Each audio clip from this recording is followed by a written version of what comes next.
Hello, friends and fellow athletes. I'm Jake Mazzone, Director and Head Coach of Vegas Running Connection.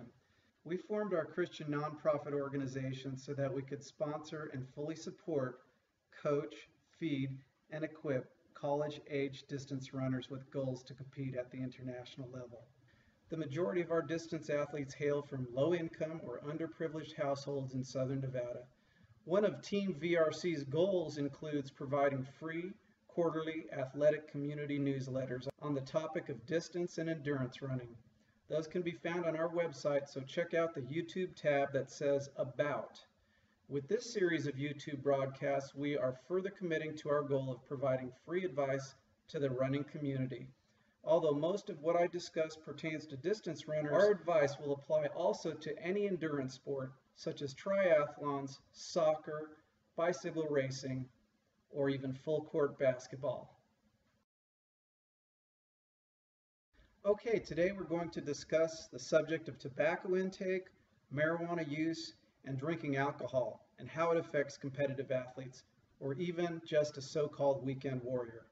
At the end of this video, I'll share with you whether or not and in what quantities, if any, to smoke weed or tobacco or consume any alcohol. But first, let's review a few scientific and physiological facts on each substance. Let's first discuss alcohol by itself. How does alcohol, including the supposedly harmless beer and wine, affect the physiology and performance of an athlete? Well, here are some pertinent facts that have been validated from many sources. If you're inclined, you can find this information on the internet yourself without too much trouble. Again, we're first going to talk about alcohol. So alcohol increases the time for recovery of hormones exhausted from training, up to 96 hours. It also reduces adrenaline output when it is needed for the next workout. Alcohol increases the release of cortisol, the stress hormone, and cortisol negates training effects. Alcohol or booze disturbs the REM time, reducing the central nervous system's restorative recovery abilities. Booze increases dehydration, vitamin loss, and electrolyte depletion. It leads to the body being unable to properly regulate its temperature, either up or down the hot and cold scale. Binge drinking results in projected losses of up to 14 days of training effects. Even just moderate drinking loses an estimate of 7 days of your training benefit. By drinking liquor, human growth hormone release is reduced up to 70% during sleeping hours when essential release is at peak levels. Now, the following facts apply to consuming any of the three, alcohol, tobacco, or marijuana. Not all three at once, but if someone were consuming both tobacco and alcohol, or beer and pot, it would intensify the following effects synergistically. Alcohol, tobacco, and marijuana decrease protein synthesis for muscle fiber repair. Tissue loss occurs. Scientists have found tobacco to be virtually the same as marijuana in all of the following examples. Alcohol and pot reduce the immune system efficiency. Athletes who party and get high also get sick more often. Alcohol and marijuana reduce performance potential by up to 12% in elite athletes, and perhaps by as much as 22 to 28% in high school and early college athletes.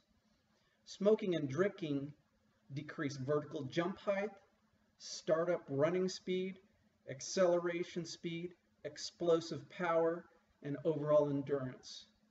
All three lower VO2 max and total lung ventilation. Alcohol negatively affects lactate acid dynamics within endurance runners or endurance athletes. All three lead to oxygen debt onset being quicker and time duration of oxygen debt being longer. Weed and cigarettes greatly contribute to long-term cough, dry throat, chronic phlegm, and COPD or pulmonary airway obstruction. Early 2014 CDC data shows that over 42 million Americans smoke, and about 15 million are pot smokers. Vaporizers and so-called smokeless tobacco may reduce tar intake, but THC, cannabinol, and nicotine are still at very unsafe levels for anyone, particularly an athlete. You see, the body uses crucial red blood cells to transport oxygen, or O2, and move it to our tissues. Pot and cigarette usage directly affects health and function of blood capillaries and the connected alveoli pulmonary tissue. Liquor, tobacco, and weed all increase your heart rate and pulse rate during exertion. This may cause a sudden onset of myocardial infarction during a workout. That means if you smoke and run or drink and run, you risk sudden death from a heart attack. In summary, alcohol, marijuana, and tobacco are metabolic poisons that cross all barriers, blood, tissue, and brain, and affect all systems of the human physiology simultaneously. Even small intake reduces the hard work done by a distance runner or endurance athlete. Smoking pot and drinking alcohol negatively affect heart, lungs, and muscle performance, even supposedly beneficial wine and an innocent beer or two. Instead of drinking liquor and smoking, try this. How about a little water? Maybe a granola bar. I'd like to seriously speak to you for a moment about what I've personally seen. I've seen both pot and booze destroy the athletic careers of at least 25 friends and acquaintances over the past 27 years that I've been a coach or competitive athlete. The consumption of booze, pot, or tobacco, even chewing tobacco or cigars that you don't inhale, may be acceptable for non-athletes or weekend athletes, but it never adds to lifespan or improves performance in any way. As a college distance athlete, I personally tested on the VO2 max ventilator as high or higher than two runners at UNLV that went on to be international level champions.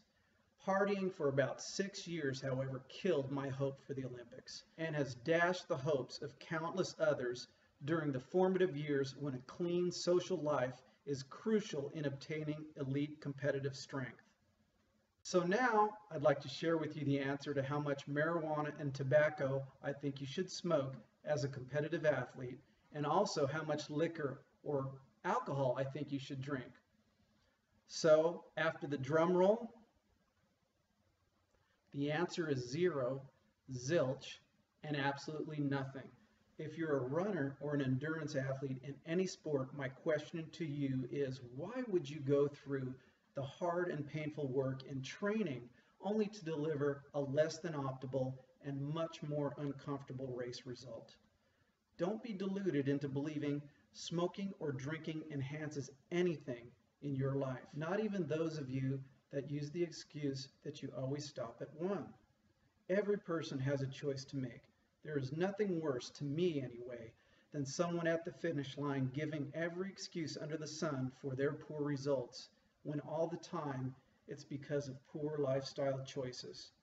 Keep in mind, no one on their deathbed ever said, "I wish I would have got high more often," or spent more time drinking beer and wine in my life. Cigarette, tobacco, alcohol, and weed also hurt everyone around you and make it almost impossible for you to live a life pleasing to God. It is written, "Do you not know that your bodies are temples of the Holy Spirit who is in you, whom you have received from God? You are not your own. You are bought at a price. Therefore, honor God with your bodies." Well, you marvelous people, to wrap things up, this video needs to be spread like a virus, honestly. If it has helped you in any way, then I've done my job.